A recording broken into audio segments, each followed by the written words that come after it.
할렐루야. 오늘도 이 자리에 주의 성령께서 우리와 함께 하십니다. 전 이번 시간에 하나님이 주시는 위로의 두 번째 말씀으로 창세기 37장 18절에서 28절까지의 말씀에 근거해서 악을 선으로 바꾸시는 하나님, 이런 제목으로 은혜의 말씀을 나누겠습니다. 오늘 성경 본문에 보면 야곱은 그의 노년에 얻은 아들 요셉으로 인해서 참 기뻤어요. 사람이 나이가 들어서 자녀를 얻게 되는 것은 더 놀라운 그런 기쁨이 있죠. 그가 12명의 아들이 있는데 11번째 아들로 요셉을 낳았습니다. 사람들이 젊었을 때 아이들을 키우면 여러 가지가 분주합니다. 생활하는 것, 사는 것, 아이들을 키우는 것, 교육하는 것, 마음의 여유가 없어요. 그리고 처음 키우는 거기 때문에 어떻게 아이를 키워야 할지 잘 몰라서 여러 가지 실수도 하고 어려움도 있습니다. 그래서 아이들을 키우면서 이게 뭔지 잘 모르고 그렇게 키우는 경우가 참 많아요.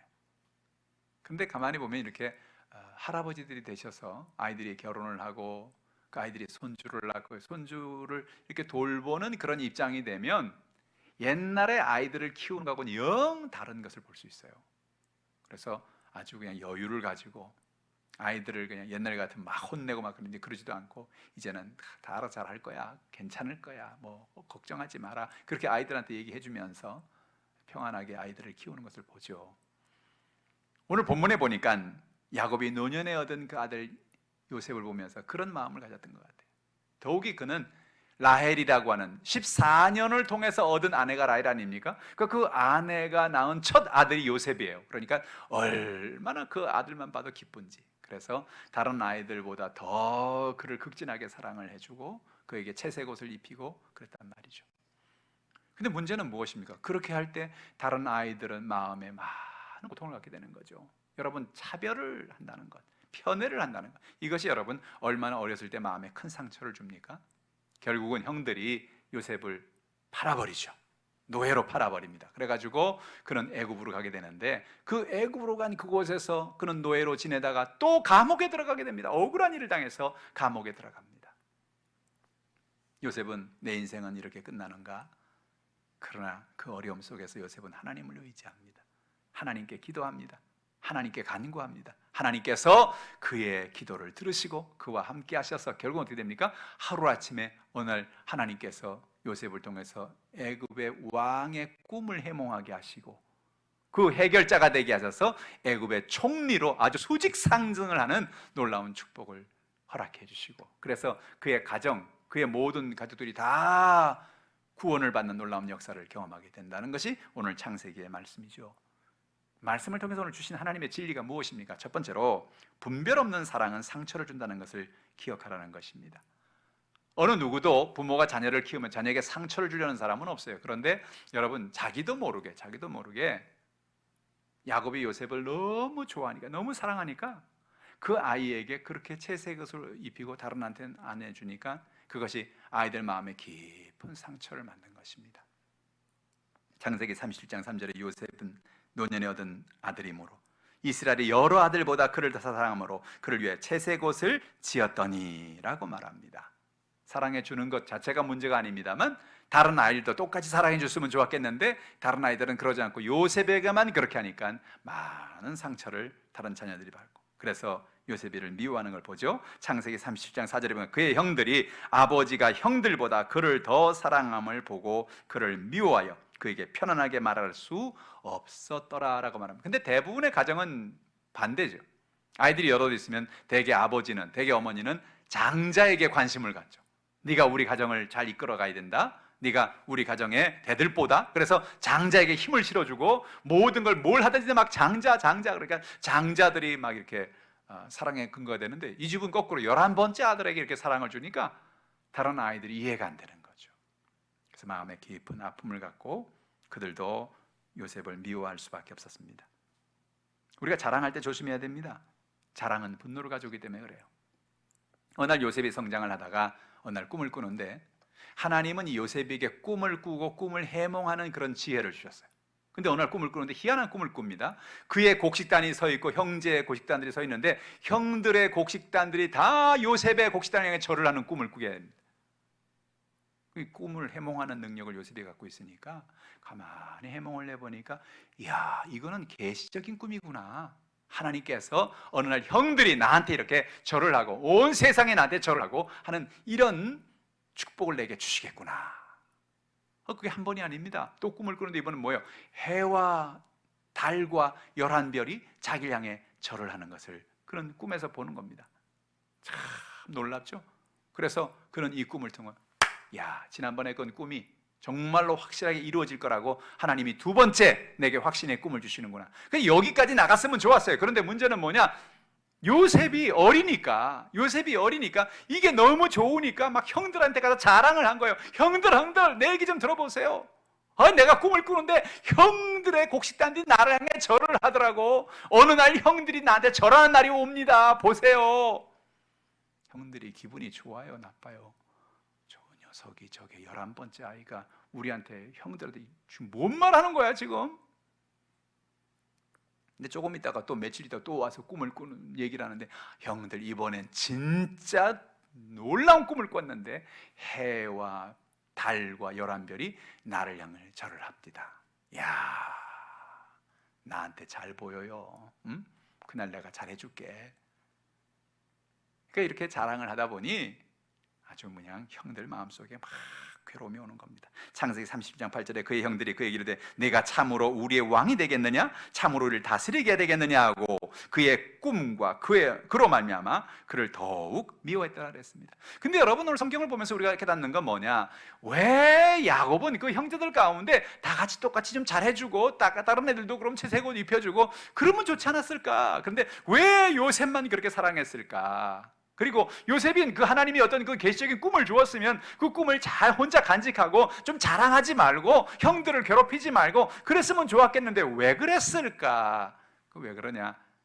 인간은 연약한 존재이기 때문에 그런 겁니다. 성경은 지금 그 얘기를 하고 있는 거예요. 여러분, 세상에 완벽한 사람이 없어요. 완벽한 부모가 없어요. 완벽한 사람이 없어요. 그러니까 야곱이도 안 그랬다고 하면서 그러면 안 되는 데를 알면서 자기도 모르게 사랑이 가는 걸 어떻게 합니까?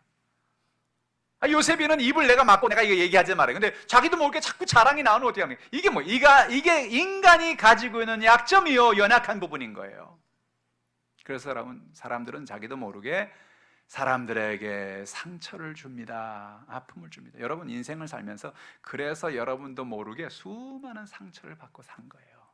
여러분 부모님이, 여러분 친구가, 여러분 이웃 사람들이, 그 사람들이 여러분을 상처를 주려고 그런 게 아니에요. 사실은 상처를 주려고 그런 게 아닌데 나도 모르게 그렇게 상처를 주게 만든 거죠. 우리가 알아야 될 게 뭡니까? 인간은 연약한 존재이구나. 인간은 허물 많은 존재예요. 그리고 우리가 알 건 뭐예요? 그래서 모든 사람들이 어떤 그런 상처를 줄 때 저 사람들이 일부러 그러는 게 아니고 저 사람이 가지는 연약함이구나, 약점이구나, 그걸 알고 이해하시기를 주님의 이름으로 축복합니다. 말은 상처를 주고 때로는 말은 치유를 주기도 합니다. 그래서 성경은 뭐라 그래요? 구부러진 말, 삐뚤어진 말을 하지 말라는 거죠. 잠언 4장 24절은 말합니다. 구부러진 말을 내 입에서 버리며 비뚤어진 말을 내 입술에서 멀리 하라는 겁니다. 구부러진 말, 삐뚤어진 말, 잘못된 말을 말합니다. 다른 사람에게 상처를 주는 말을 말합니다. 이런 말을 버리라는 겁니다. 말을 많이 하지 말라는 겁니다. 왜? 말을 많이 하다 보면 실수하죠. 전도서 5장 2절에 뭐라 말하면 너는 하나님 앞에서 함부로 입을 열지 말며 급한 마음으로 말을 내지 말라. 하나님은 하늘에 계시고 너는 땅에 있음이니라. 그런즉 마땅히 말을 적게 할 것이라 그랬어요. 여러분, 말을 많이 하지 않기를 주님의 이름으로 축복합니다. 말을 많이 하다 보면 사람이 허물을 면키 어렵다고 그러잖아요. 말을 많이 하다 보면 자기도 모르게 실수의 말을 하게 되거든요. 말을 많이 하지 마라. 근데 여기는 중요한 말이 있어요. 하나님은 하늘에 계시고 너는 땅에 있음이니라. 이 말은요, 중세에 있는 많은 신학자들, 교부들이 아주 많이 사용한 기도원이에요. 특히 토마스 아퀴나스라는 사람은 이 말, 하나님은 하늘에 계시고 나는 땅에 있습니다, 이 기도를 늘 했다 그래요. 기도할 때마다 하나님은 하늘에 계시고 나는 땅에 있습니다. 하나님은 하늘에 계시고 나는 땅에. 이게 무슨 기도입니까? 이 기도가 뭐냐? 하나님은 위대하고 능력 있는 하나님이시고 난 이 땅에 있는 보잘것없고 연약한 존재라는 사실이에요. 여러분, 우리는 허물 많은 존재예요. 우리는 연약한 존재예요. 우린 보잘것없는 존재라는 사실을 늘 기억하시기를 주님의 이름으로 축복합니다. 그래서 우리의 삶 속에 모든 것이 하나님께 달려있다는 것을 깨달아야 하는 것입니다. 죽고 사는 것이 말에 달려 있습니다. 잠언 18장 21절에 죽고 사는 것이 혀의 힘에 달렸나니 혀를 쓰기 좋아하는 자는 혀의 열매를 먹으리라. 혀를 자꾸 쓰다 보면, 말을 자꾸 하다 보면 그 말의 열매를 맺는 날이 온다는 거예요. 그래서 우리가 말을 조심하고 말을 주의하고 그렇게 살아가는 저 여러분 되기를 주님의 이름으로 축복합니다. 두 번째로, 고난 가운데 하나님이 함께 하신다는 거예요. 고난 가운데 하나님이 함께 하시고 형통케 하십니다. 창세기 39장 2절 말씀 보세요. 야훼께서 요셉과 함께 하심으로 그가 형통한 자가 되어 그의 주인 애굽 사람의 집에 있으니 그의 주인이 야훼께서 그와 함께 하심을 보며 또 야훼께서 그의 범사에 형통하게 하심을 보았더라 그랬어요. 야훼께서 요셉과 함께 하셨다는 겁니다. 요셉이 어떻게 됐어요? 지금 팔려갔죠? 노예가 됐습니다. 그래서 요셉은 이제는 죽을 수밖에 없는 그런 환경, 아무도 그를 도와줄 수 없는 환경. 뭐 요즘처럼 무슨 핸드폰이 있습니까? 인터넷이 있습니까? 아버지한테 연락할 수 있는 방법이 있어요. 옛날에는 그냥 종으로 팔려서 노예로 팔려가면 끝나는 겁니다. 연락할 수가 없어요. 빠져나올 수가 없어요. 끝난 거죠. 그런데 그 고난 가운데 있는 요셉에게 야훼께서 요셉과 함께 하셨습니다. 아버지는 같이 있을 수가 없었어요. 육신의 형제들은 함께 있을 수 없었어요. 그를 돕는 사람들은 함께 있을 수 없었습니다. 그런데 그 고난 속에서 하나님이 요셉과 함께 하심으로 그랬습니다. 여러분, 우리가 고난을 통과하잖아요. 우리 대한민국은 지금 전무후무한 고난을 통과, 이런 적이 없었어요. 우리나라 무슨 1년 9개월 동안 이런 질병 때문에 우리가 예배를 못 드리고 10% 드려라 20% 드려라, 사람들 나가서 만나질 못하고 저녁에 몇 명 밥 먹어라. 정말 우리 개인의 자유나 우리 개인적인 어떤 그런 것들이 이렇게 터치를 받던 시절이 없었어요. 정말 우리는 고난의 시기를 지나가고 있습니다. 여러분, 우리가 이런 고난의 시기를 지나가면서 이런 고난 속에서 어떻게 하면 좋지? 이 두려움을, 이 문제를, 이 연약함을 우리가 어떻게 해결하면 좋지? 그렇게 막 고민하고 막 두려워하고 염려하고 그렇게 인생을 살아가는데, 여러분, 중요한 건 뭐냐면 그 고난 속에서 하나님이 함께 하신다는 거예요. 요셉이 애굽에 팔려가서 종이 되었는데, 노예가 되었는데, 이제 어떻게 하면 좋을까? 요셉이 기도했겠죠. 하나님 앞에. 하나님, 어쩌면 좋습니까? 아버지에게 연락도 못하고 난 빠져나갈 수 있는 길도 없고, 하나님 어쩌면. 근데 기도만 하면 하나님께서 요셉에게 말씀하신, 요셉아, 걱정하지 마라. 내가 너와 함께 있다. 내가 너를 도와줄 거다.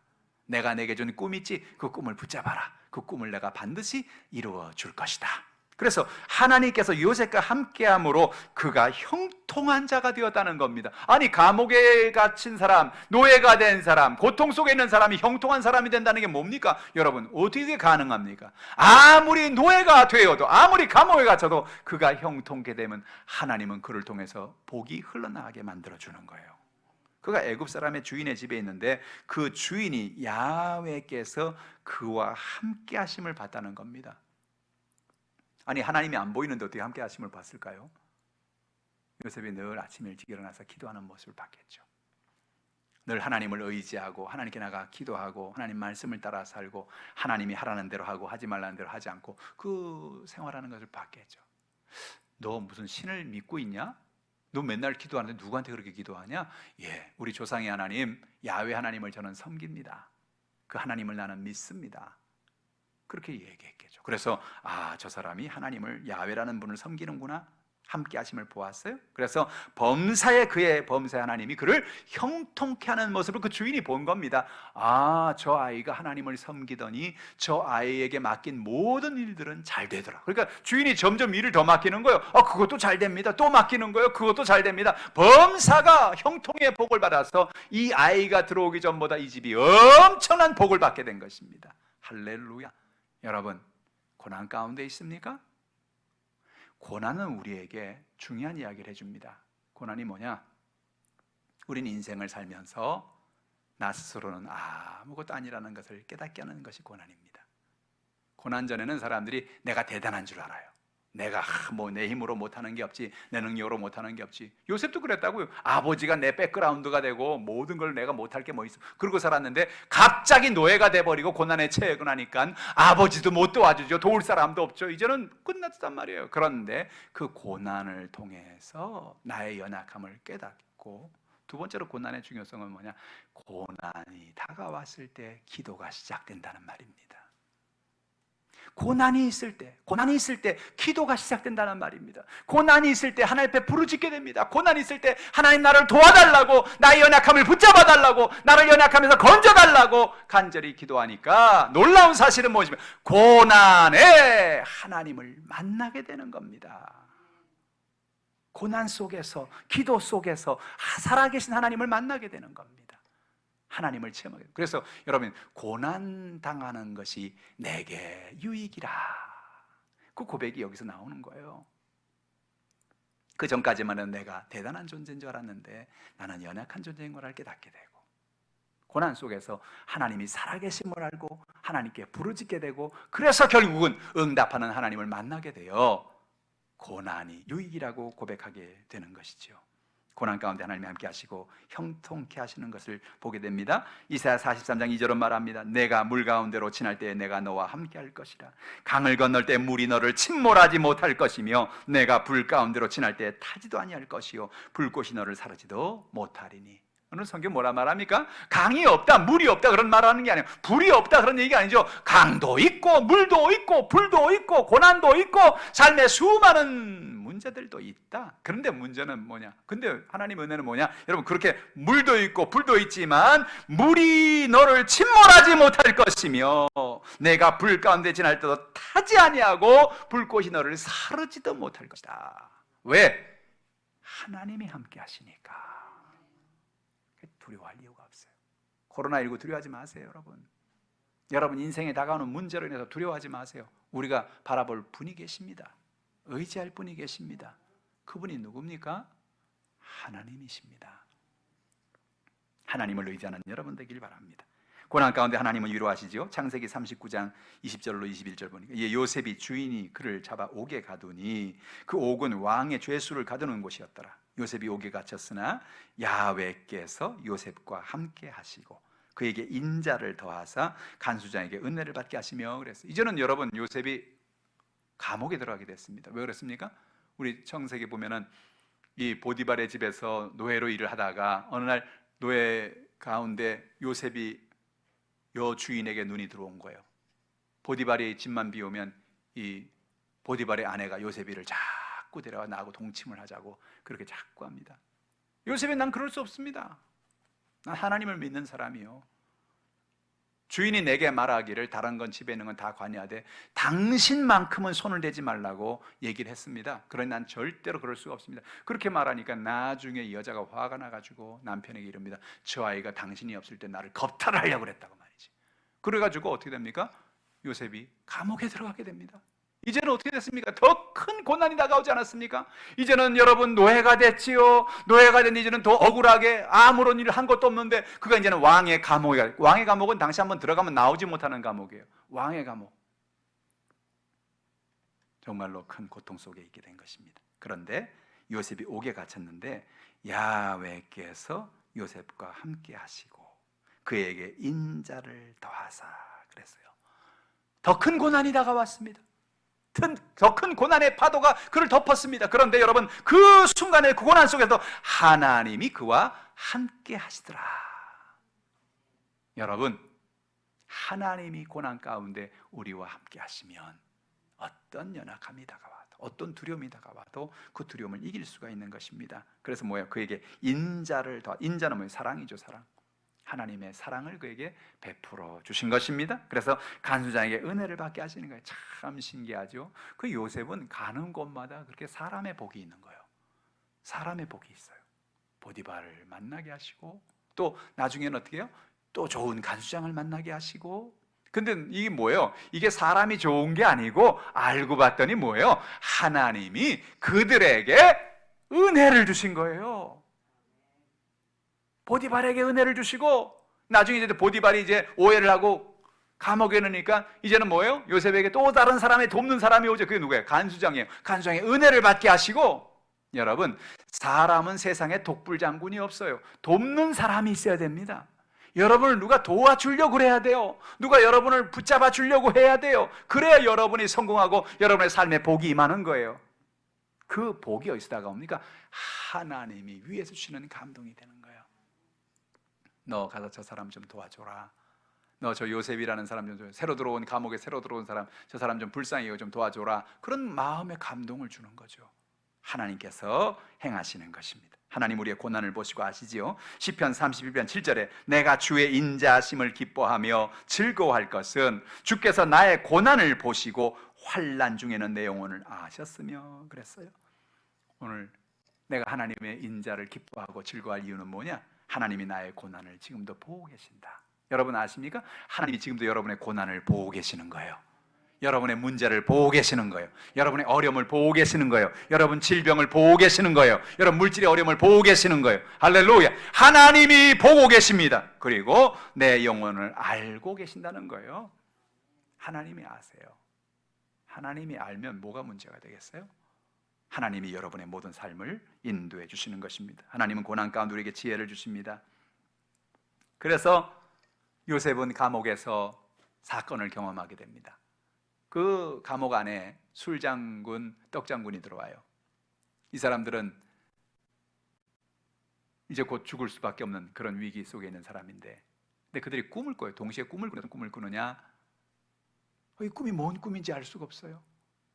술장군, 떡장군이 둘 다 꿈을 꿨는데, 야, 이게 뭔 꿈인지 모르겠어 하고 두런두런 하는데, 요셉이 그 안에서 간수장의 심부름으로 뭐 이렇게 걸레도 갖고 오고 이렇게 사람들 도와주고 그 음식도 갖다 퍼주고 이렇게 왔다는데 이 얘기를 들은 거예요. 가만히 얘기를 들어보니까 요셉이 꿈을 해몽하는 하나님 지혜를 주셨다 그랬잖아요. 꿈을 딱 들어보니까 이 술장관은 이거 3일 내로 이 사람은 복직을 할 사람이고, 떡장관은 사형을 당할 그런 꿈이구나 깨닫고 얘기해 줍니다. 그리고 뭐라 합니까? 술장군이요, 당신이 복직하거든 나를 기억해 주십시오. 내 억울하게 들어왔습니다. 난 죄 없는 사람입니다. 나를 좀 도와주십시오. 아이고 말해 뭐하냐? 만약에 정말 내가 나기만 하면 너를 당장 내가 빼주지. 그 말이 사실이라면. 아주 호언장담을 합니다. 근데 그 꿈대로 술장관은 복직이 되고 떡장관은 사형을 당했는데, 술장관이 나가서 바로 빼줬느냐?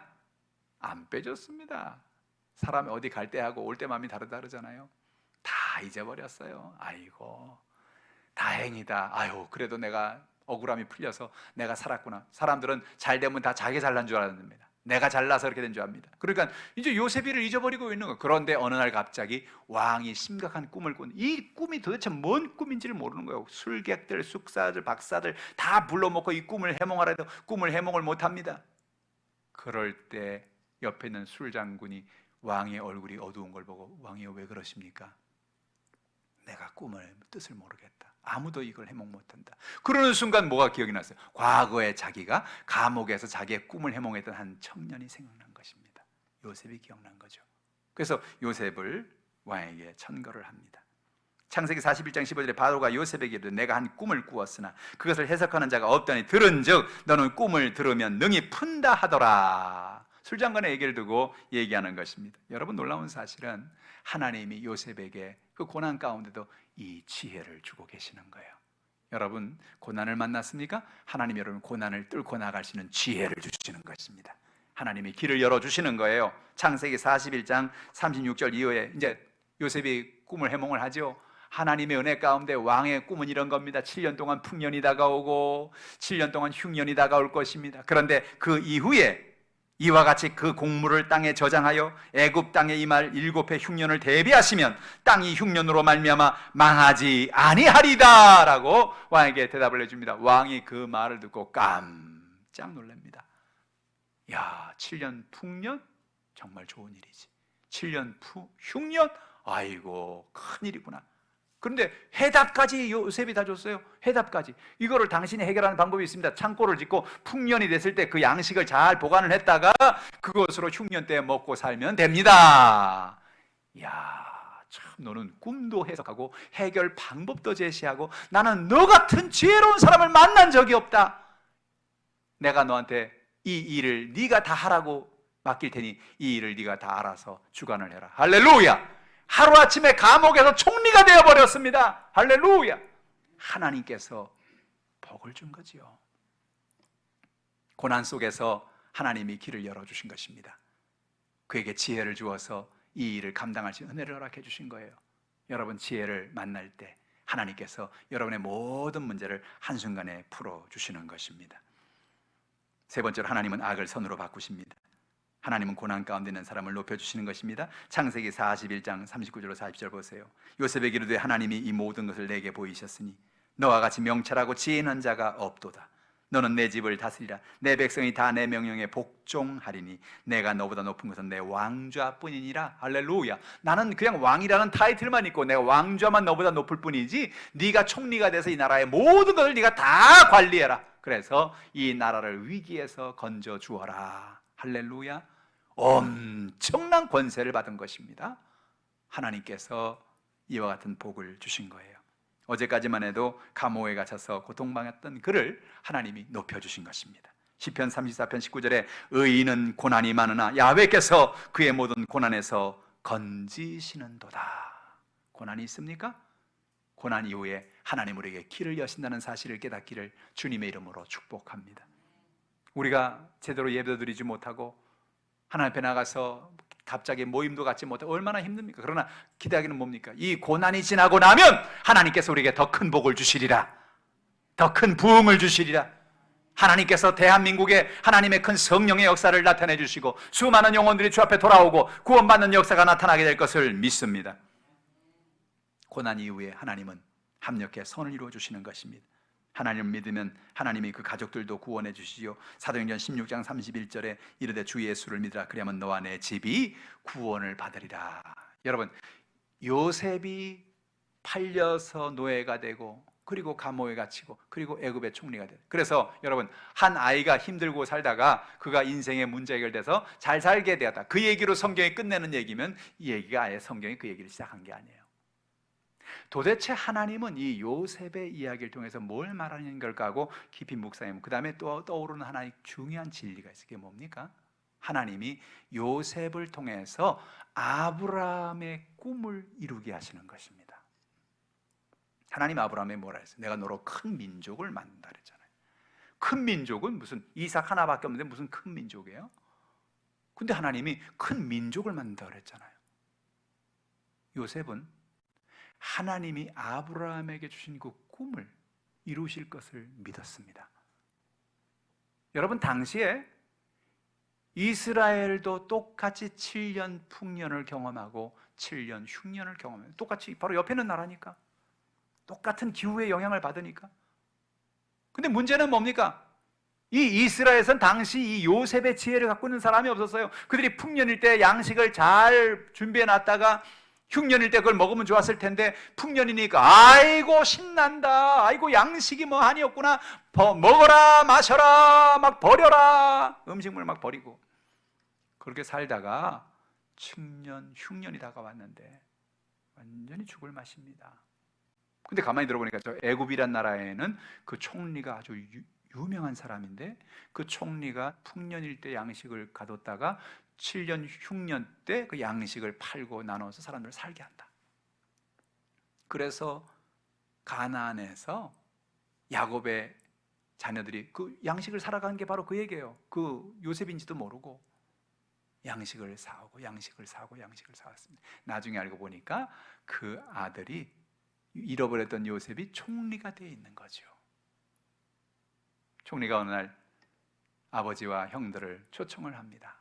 가나안 땅에서 이렇게 양식을 살려고 하는데 얼마나 힘드십니까? 차라리 애굽으로 오세요.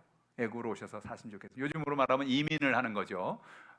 가족 70명 이민 초청장이 왔어요. 저는 지금도 기억하는 것이 우리 60년대 말 70년도 초에 사람들이 저 미국의 형제나 자매나 친척이 살고 있는 사람들은 한국에 초청장을 보냅니다. 근데 초청장을 보내면 그 금방 나오지 않아요. 어떤 사람은 5년, 어떤 사람은 10년 그렇게 초청장이 나오는데 초청장만 나와가지고 비자만 나오면 완전히 사람들이 얼굴색이 달라집니다. 김포공항에 가서 친구들을 주변 사람들 박수하면서 빠이빠이 하면 여러분 저는 미국에 갑니다. 저는 남미에 갑니다. 잘들 사세요. 그러고 가는데 얼마나 신나는지.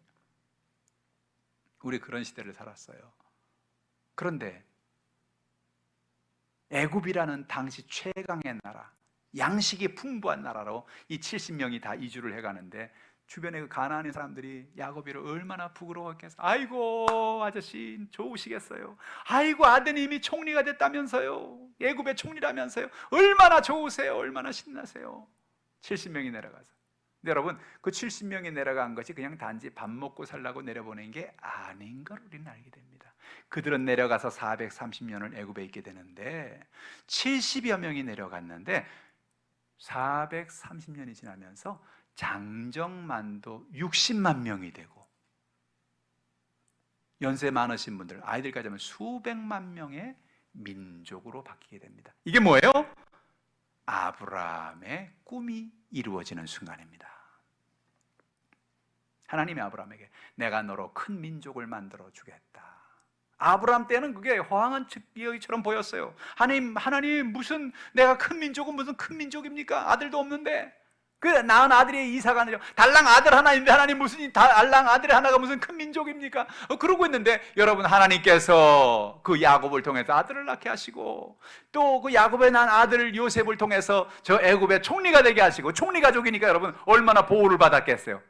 얼마나 좋은 땅에 살았겠어요. 그러니까 그곳에 가서 살면서 그들이 복을 받아가지고 430년 동안에 큰 민족을 만들고 그리고 민족을 만들고 나서 그 민족이 대이동을 해서 가나안에 들어가는 것이 그게 출애굽기의 사건이죠. 할렐루야. 주 예수를 믿으라. 너와 내 집이 구원을 받으리라. 요셉이 하나님을 믿고 하나님을 잘 섬겼더니 하나님이 그 가정을 살려주셨고 하나님께서 은혜로 한 민족을 만드는 놀라운 축복을 허락해 주신 것입니다. 오늘 여러분의 삶 속에도 이런 은혜가 넘쳐나기를 주님의 이름으로 축복합니다. 그래서 뒤돌아보니까 고난의 시기가 알고 보니 축복의 시기였던 거예요. 이제 야곱이 세상을 떠나고 장례를 마치고 났는데 형들이 요셉이를 불러요. 요셉아, 아버지가 돌아가시기 전에 너 없을 때 한 얘기가 있다. 뭔데요? 아버지 돌아가시더라도 형들한테 해코지하지 말고 형들 잘 돌봐주라 그랬다고. 그런 적이 없거든. 그런 말 한 적이 없거든. 근데 왜요? 형들이 이제 두려운 겁니다. 이제 아버지 돌아가시기까지 기다렸다가 아버지 돌아가시면 복수를 하겠지. 우리 가만히 안 둘 거야. 막 그런 두려움이 있는 거예요. 근데 그 속에서 요셉이는 아주 정말 놀라운 고백을 하죠. 그게 뭐예요? 창세기 50장 19절 말씀이죠. 요셉이 그들에게 이르되 두려워하지 마소서 내가 하나님을 대신하리이까? 당신들은 나를 해하려 하였으나 하나님은 그것을 선으로 바꾸사 오늘같이 많은 백성의 생명을 구원하게 하시려 하셨나니 당신들은 두려워하지 마소서 내가 당신들과 당신들의 자녀를 기르리다 하고 그들을 간곡한 말로 위로하였더라. 참 놀랍습니다. 어떻게 이렇게 요셉이 변할 수 있을까요? 보통 사람 같으면은 아버지가 있으니까 내가 복수를 못하지만 아버지만 돌아가시면 봐라 내가 가만히 있나 보자. 그리고 이를 부두둑 깔고 있을 것 같은데 그게 아니고 요셉이는 걱정하지 말라고 형들은 나한테 악을 행했지만 하나님 그걸 모두 다 선을 바꿨다고. 그래서 오늘 이렇게 모든 사람들의 생명을 살리게 한 거 아니냐고. 걱정하지 말라고. 어떻게 요셉이 이렇게 바뀌었을까요? 고난이 그를 그렇게 만들어준 겁니다. 고난 속에서 그가 하나님 앞에 기도하게 되고 뒤돌아보는 겁니다. 내가 어떻게 총리가 되게 됐나? 가만히 보니까 형들이 자기를 애굽의 종으로 팔아버린 거예요. 고난이었죠. 힘든 일이었어요. 그런데 놀랍게 하나님은 그 악을 선으로 바꿔버렸어요. 보디발이 자기를 감옥에 넣었어요. 이럴 수가 있나 말이야. 마음에 큰 상처를 받았습니다. 그런데 하나님이 그 악을 선으로 바꿔버렸어요. 그래서 요셉이 애굽의 총리가 되게 된 거예요. 할렐루야. 그래서 요셉은 뭡니까? 자기의 삶을 뒤돌아볼 때 깨달았어요. 그렇구나. 사람들이 나에게 악을 행하고 나에게 힘들게 하고 나에게 고난을 주어도 하나님만 함께 하시면 하나님은 그 모든 악이 변하여 선이 되게 하시는구나. 할렐루야. 로마서 8장 28절은 말합니다. 우리가 알거니와 하나님을 사랑한 자 곧 그의 뜻대로 부르심을 입은 자들에게는 모든 것이 합력하여 선을 이루느니라. 모든 것이 합력하여 선을 이루느니라. 사랑하는 성도 여러분, 인생을 살면서 우리는 고난을 만납니다. 사람들이 우리를 괴롭히기도 하고 미워하기도 하고 상처를 주기도 하고 삶의 여러 가지 어려움으로 인생의 문제를 만나기도 합니다. 근데 여러분, 놀라운 사실은 그 고난의 시간에 하나님이 우리와 함께 있다고 하는 사실이에요. 그래서 그 하나님 앞에 우리의 모든 고난의 문제를 가지고 나가는 겁니다. 기도하는 겁니다. 하나님을 믿는 겁니다. 하나님을 의지하면 하나님이 우리를 도와주시는 거예요. 연약함을 붙잡아 주시는 거예요. 그래서 결국은 내가 상상하지 못했던 악이 변하여 선이 되게 하시는 놀라운 복을 하나님이 허락해 주시는 거예요. 그 은혜를 경험하시기를 주님의 이름으로 축복합니다.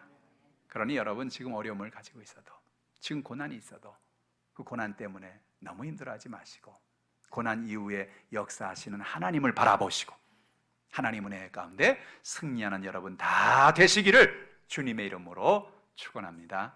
기도하겠습니다. 하나님 아버지, 참 감사합니다. 깨닫게 하시니 고맙습니다. 요셉이에게 많은 아픔과 상처가 있었습니다. 그러나 그 모든 아픔, 그 모든 악을 하나님은 선으로 바꾸어 주셨습니다. 하나님 아버지, 우리도 인생을 살면서 수많은 악을 만나고 수많은 문제를 만나고 수많은 상처를 만나고 정말 힘들고 어려운 순간들을 만납니다.